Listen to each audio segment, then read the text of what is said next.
5 বন্ধু, আহাদ, তানভীর, রাফি, আদিবা ও ইতি, সবাই বিশ্ববিদ্যালয়ের ছাত্রছাত্রী। তাদের শখ হলো অ্যাডভেঞ্চার আর অদ্ভুত জিনিস সংগ্রহ করা।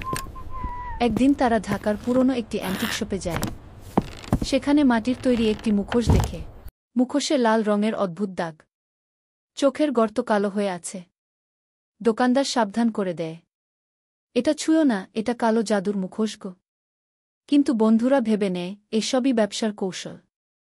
তারা মুখোশটা কিনে ফেলে। মুখোশটা বাসায় আনার পর থেকেই অস্বাভাবিক ঘটনা শুরু হয়। রাতে হঠাৎ মুখোশ থেকে ফিসফিস আওয়াজ আসে। মিম আয়নায় নিজের প্রতিবিম্বে মুখোশের ছায়া দেখতে পায়। রাফি ঘুম থেকে উঠে দেখে মুখোশটা তার পাশে পড়ে আছে, অথচ ওরা সেটা আলমারিতে রেখেছিল। তারা ইন্টারনেটে খুঁজে জানতে পারে এই মুখোশ একসময় একজন তান্ত্রিক ব্যবহার করত মানুষের আত্মা আটকে রাখার জন্য। যে এটা ঘরে রাখবে ধীরে ধীরে তার জীবন বিপর্যস্ত হবে। এক রাতে হঠাৎ বিদ্যুৎ চলে যায়।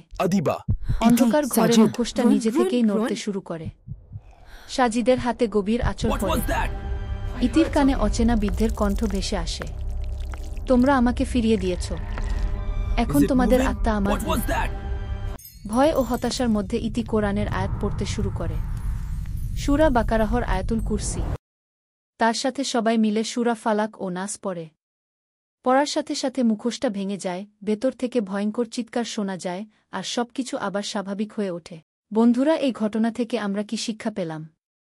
কুসংস্কার হয়তো সবসময় সত্যি নয়, কিন্তু কালো জাদু সত্যিই ভয়ঙ্কর বাস্তব। মানুষের রক্ষা করতে পারে শুধু আল্লাহর স্মরণ ও তার বাণী।